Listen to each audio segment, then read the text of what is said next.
Coming to you from Brick House in downtown Brooklyn, this is 112BK. On the show today, Jarrett Murphy from City Limits will talk to New York City's public advocate, Letitia James. And this weekend, go fly a kite at Brooklyn Bridge Park.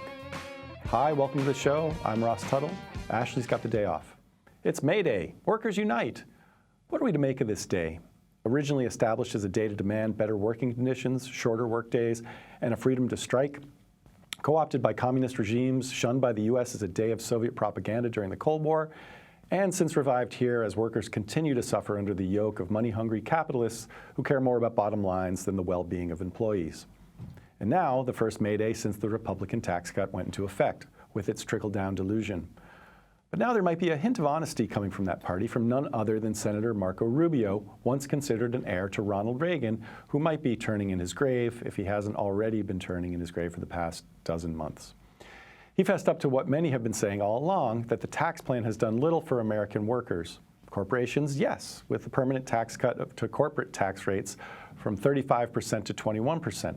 Workers, no, with individual tax cuts expiring in 7 years and the limits to certain deductions.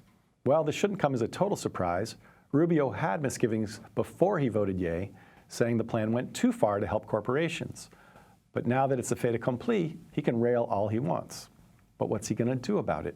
Run against small digits dawn in 2020? We shall see. Coming up, Jared will be speaking with Letitia James, the New York City public advocate. And then we'll bring you a conversation Ashley had with one of the shepherds behind the restoration of Brooklyn Bridge waterfront. Stay tuned.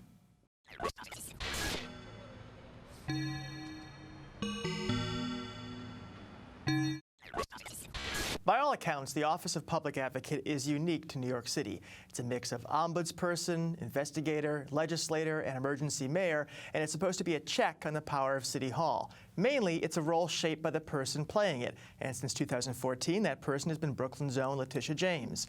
Recently, her role has been as an ally of the governor in public housing, a supporter of the legalization of marijuana, and an advocate for better childcare for the kids of city employees. Madam Public Advocate, welcome to 112BK. Thank you so much. How you doing, Jarrett? I'm doing well, doing very well. Thanks for coming. Thank you. So, marijuana. Folks have been talking about legalizing it for decades, it seems. Until recently, you were not publicly supportive of that position. Now you are. What changed? So I was analyzing all of the data from the 9 states that currently have legalized marijuana, and I wanted to look at the impacts. I was concerned about a number of issues. But I also recognize that the war on drugs, unfortunately, has been really a war on poor people and primarily a war on people of color.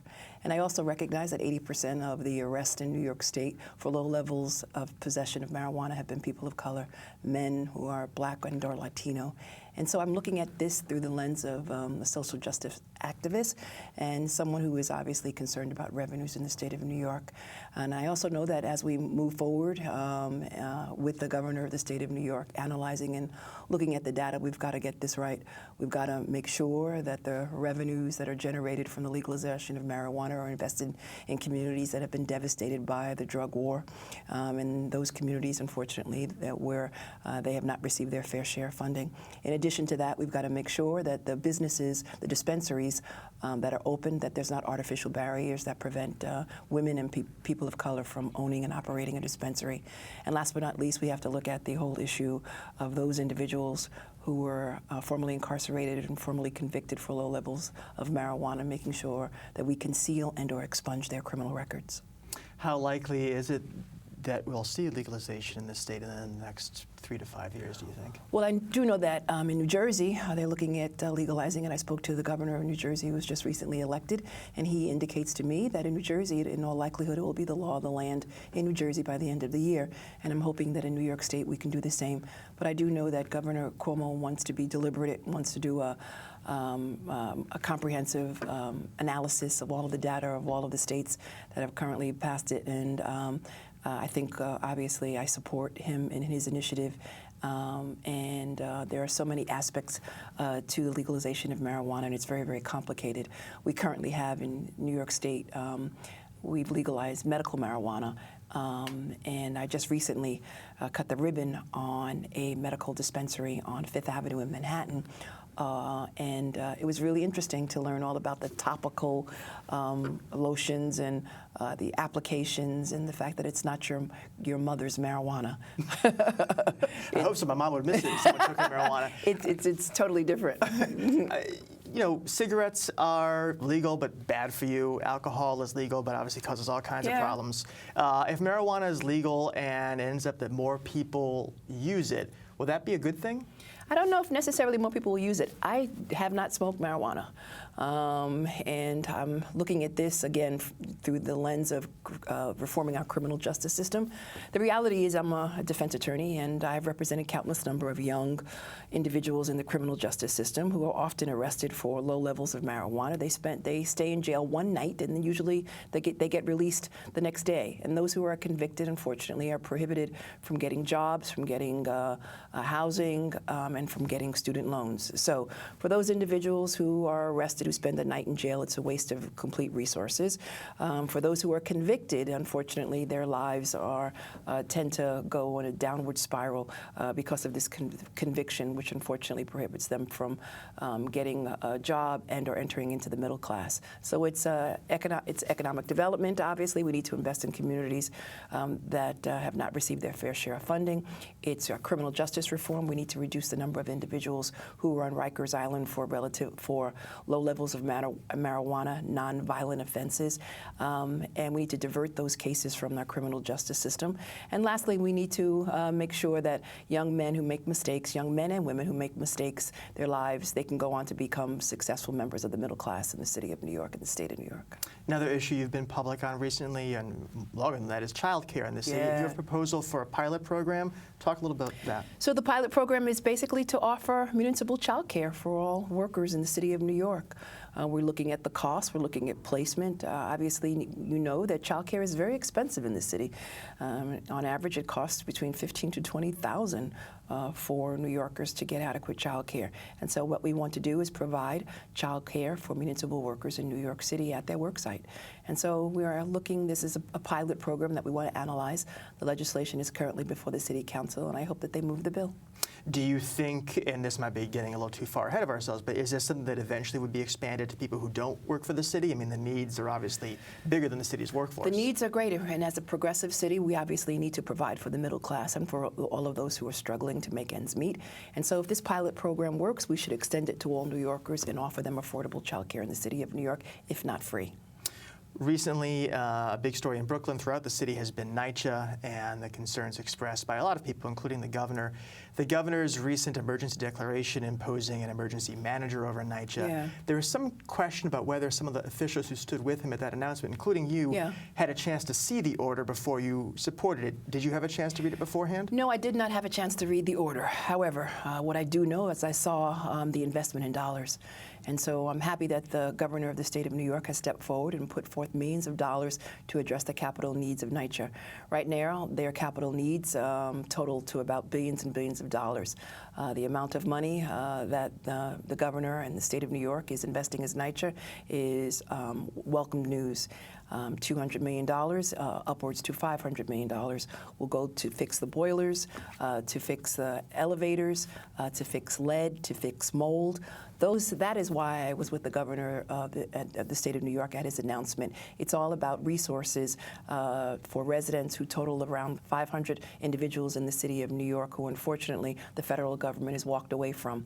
And so the city and the state is stepping up. Now, the governor has imposed a monitor, that is true, and that monitor will be paid by city dollars and not state dollars, and that really is the crux of the issue. But the bottom line is that the state and the city are both stepping up to address this much-needed funding for residents and public housing. NYCHA really is the affordable housing in the city of New York for individuals who, on average, earn around $20,000 to $30,000.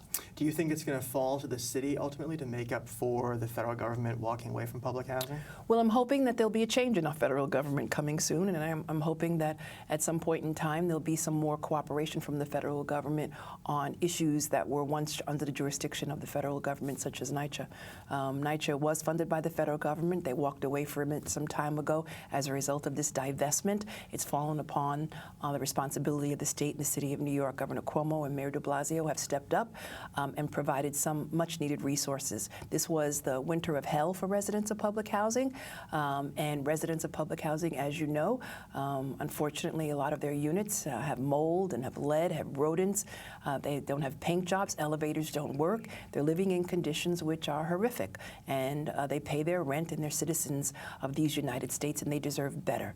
And we would hope that the federal government, at some point in the future, would step up and provide them with additional resources. Now, I want to say that I've been advised by some of my colleagues in the federal government and Congress that, in fact, HUD's budget does provide for NYCHA, but it's just not enough. And it's not to the same level of funding as they have done in the past. And so I'm hoping when the blue wave comes in, hopefully we'll get someone at HUD who understands the problems and the issues of public housing and invest in those housing developments for those residents who desperately need it. Speaking of Governor Cuomo, he has a primary opponent who now has the endorsement of the ballot line for the Working Families Party. Yeah. That, of course, is the party that helped you win public office in 2003. What do you think about the WFP's decision to endorse Cynthia Nixon, and how do you feel you might come down in that race? So I haven't made a decision as of this point. I've worked with Governor Cuomo on a wide range of issues. I recently, again, stood with him on Vital Brooklyn, where he is investing resources in our public health system, in our hospitals.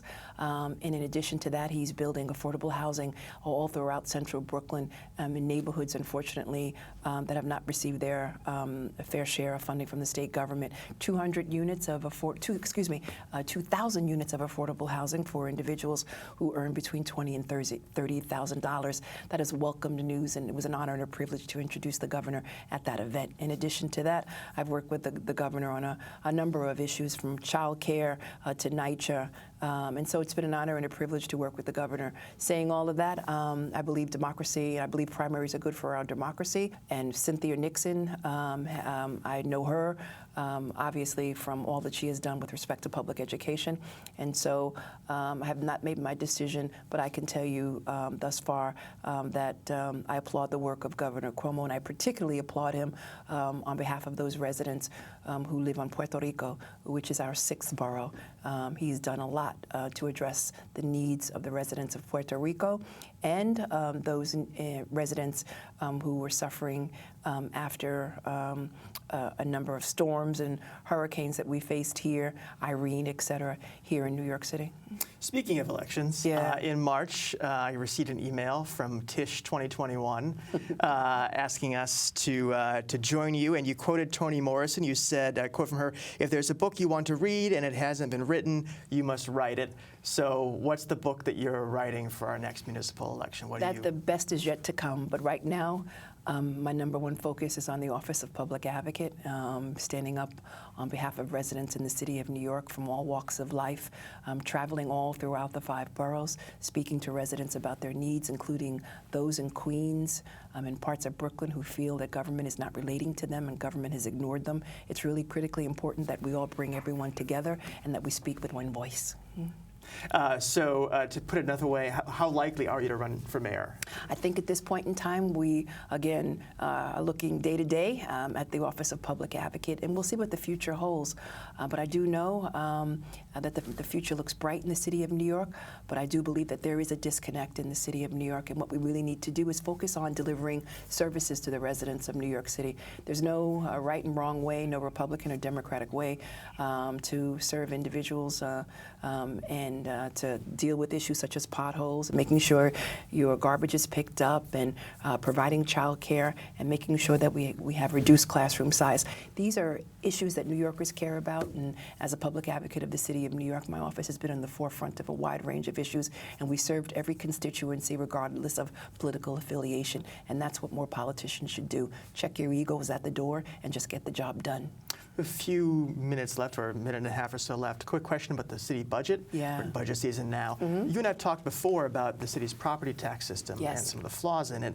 There's been some disappointment, I guess, that the mayor didn't address that in the budget. Are you hearing anything behind the scenes about a different way of approaching that, or is that just off the table this year? So I don't know whether or not the mayor of the city of New York has convened a task force to work on property tax, but clearly property tax needs reform in the state of New York. It is a state issue, but we need to analyze it, and unfortunately it's the third rail of politics. Too many individuals are losing their homes as a result of an increased property tax rate. Too many senior citizens can't afford to pay their property tax.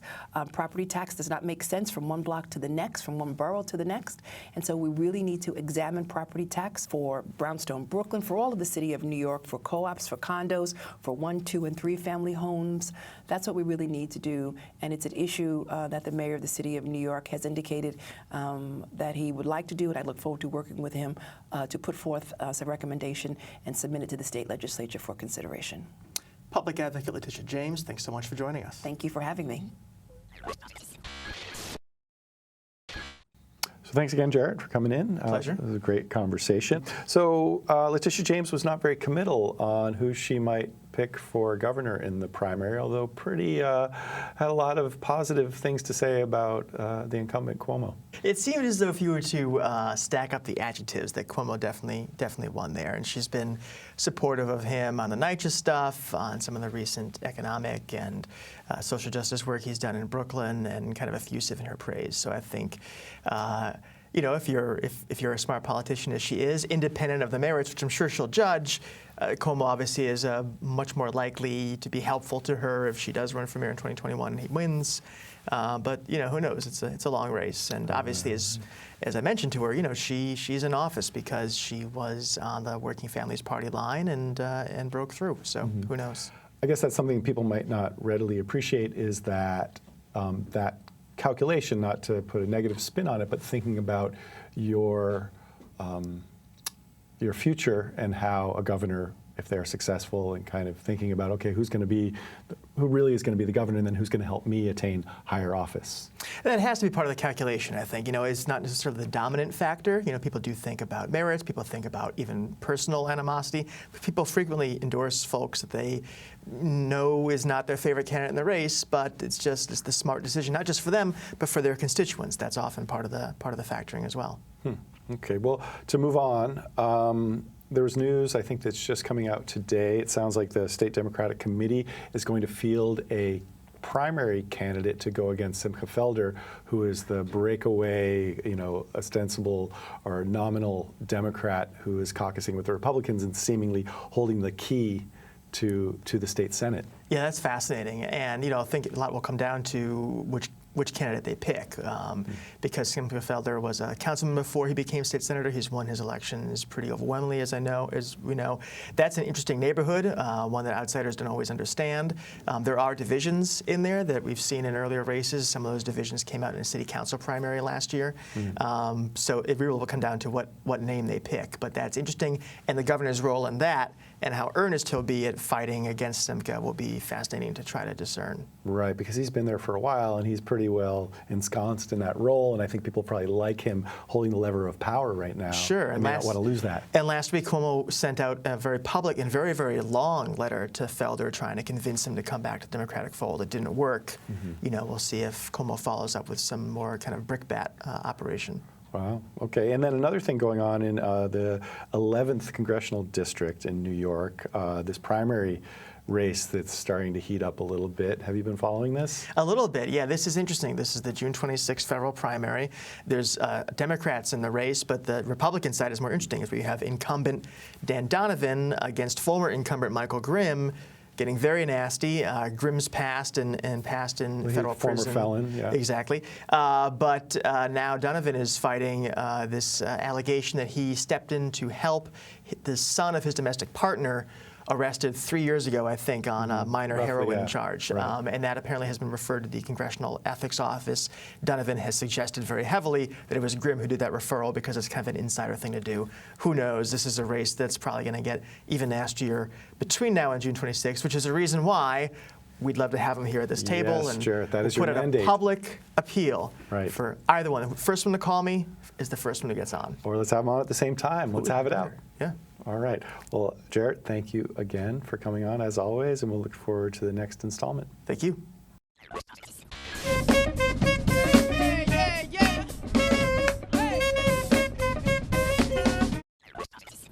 Brooklyn Bridge Park has blossomed before our eyes. Industrial ruins turned into upscale stores, a carousel, sculpture park, fields, bike paths, and gardens.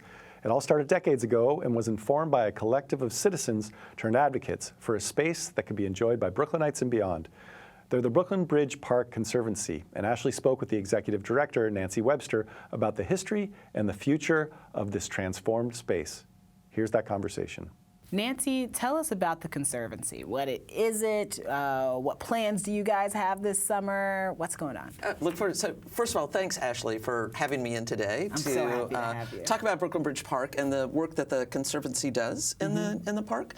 We got our start as citizen advocates for the park, and then, as the park was funded and started being built, moved into doing free public programming in the park. So, over the course of the season, which starts this Saturday and it's going to be going through the end of October, we do around 500 free events and activities for visitors to come to the park and enjoy, and that's in the cultural, recreational, and educational spaces. It sounds fantastic. I mean, it's a really incredible space. It's amazing. I love the waterfront. Thank you for that. Tell Thank me, you. how is it being developed?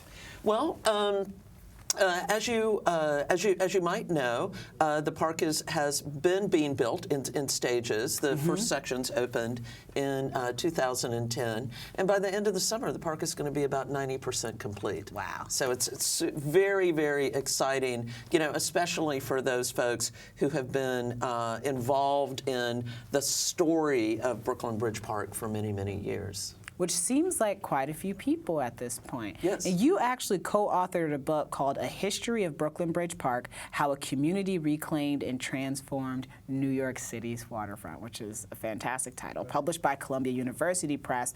What were some of the interesting factoids you learned just in the writing and researching of a book like this? Well, I think you learn, like, how is a community movement effective? It's effective by energizing and employing different kinds of people. Like, you need the people who are like dogged advocates and won't take no for an answer, but then you also need to transition into the people who know how to build coalitions and know how to compromise. So for me, the most interesting story about the park was that sort of tapestry of different personalities, different people bringing different gifts and sensibilities to create a movement, that could really sustain itself over 20 and 30 years. Which it has, which sounds fantastic to me. Talk to me a little bit more about the Pier Number project. I'm assuming you're talking about the newest pier in Brooklyn Bridge Park that's going to be opening, Pier 3. Pier 3 is right in the middle of the piers section of Brooklyn Bridge Park, which extends, say, from the Brooklyn Bridge to Atlantic Avenue. And Pier 3 is going to feature a large lawn for passive recreation, hanging out, picnicking, sunbathing. Almost like a college quad, it sounds Exactly, like. exactly. There's going to be a hardscaped area on the end for smaller scale programming events, learning how to ride a bike, and a really interesting labyrinth on the north side of the pier that uses some of the park's marine infrastructure and that has different pieces of play equipment that children might enjoy. It sounds like there's a lot of time and resources, and money being put into this project, which is lovely. Are people using it? Are people coming through and really enjoying the space? Yeah, for sure, and millions of folks come to Brooklyn Bridge Park over the course of the year. I mean, if you're out in the park on the weekend, on a warm day in the spring, like we're going to have this weekend, you see a panoply of folks from all across the city who are coming in and enjoying the park. That sounds lovely. We learned you love fishing and sailing. Yes. You personally Well, love yes, I fishing and do, sailing. actually. So for enthusiasts like you, what inspires you to do the work you do? And how does it feel to look over the past 20 years and the work that you've personally put into this project to see it coming to a place of almost like 90% complete by the end of summer? Well, I mean, I just feel like one of the luckiest people in New York City to have the opportunity to be able to work on a project that is like so personally meaningful to me. I experience joy every day going into the office, going to the park space, and seeing, you know, sort of not only the amazing amenity that is Brooklyn Bridge Park, the amazing views it affords you over New York Harbor, but just walking through the park and seeing people just having a wonderful, wonderful time. Any events coming up that we should be aware of? Yeah, you know, we're kicking off our season this Saturday, May the 5th, at noon, with a festival called Liftoff. It's a kite festival.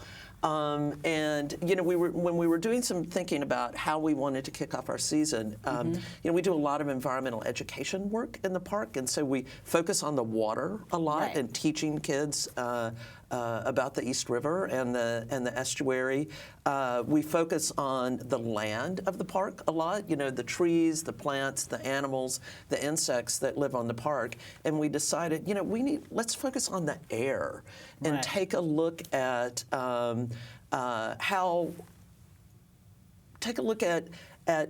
how air makes things move, how air affects the environment. So with our kite festival, it's going to be a STEM and STEAM-oriented festival. So not only will you be able to like bring your kite down and fly it, you know, in the middle with like hundreds of other folks who are excited about kites. You know, we're working with great partners like Brooklyn Robot Foundry, Brooklyn Children's Museum, STEM NYC, NORI, GenSpace. We're going to attach petri dishes to kites and send them up in the air to capture, to study the air's biome and explore what's in the air that we breathe. We're going to build many parachutes to help kids learn about lift and drag and how air moves things. It's going to be a content-rich and fun day of exploring air and playing with kites. So this Saturday, May 5th, noon to 2:30. That sounds fantastic. Nancy, thank you again for being here. I really appreciate you taking the time and for all the work you've done on the waterfront. Thanks so much. Pleasure to be here. And please come visit us in the park. Oh, I will.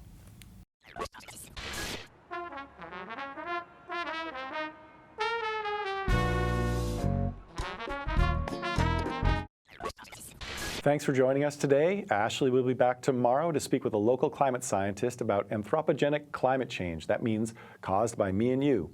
In case there are remaining doubts, she'll explain how we know it's real. Plus, tips for having a Brooklyn-based wedding. Hope you can join us.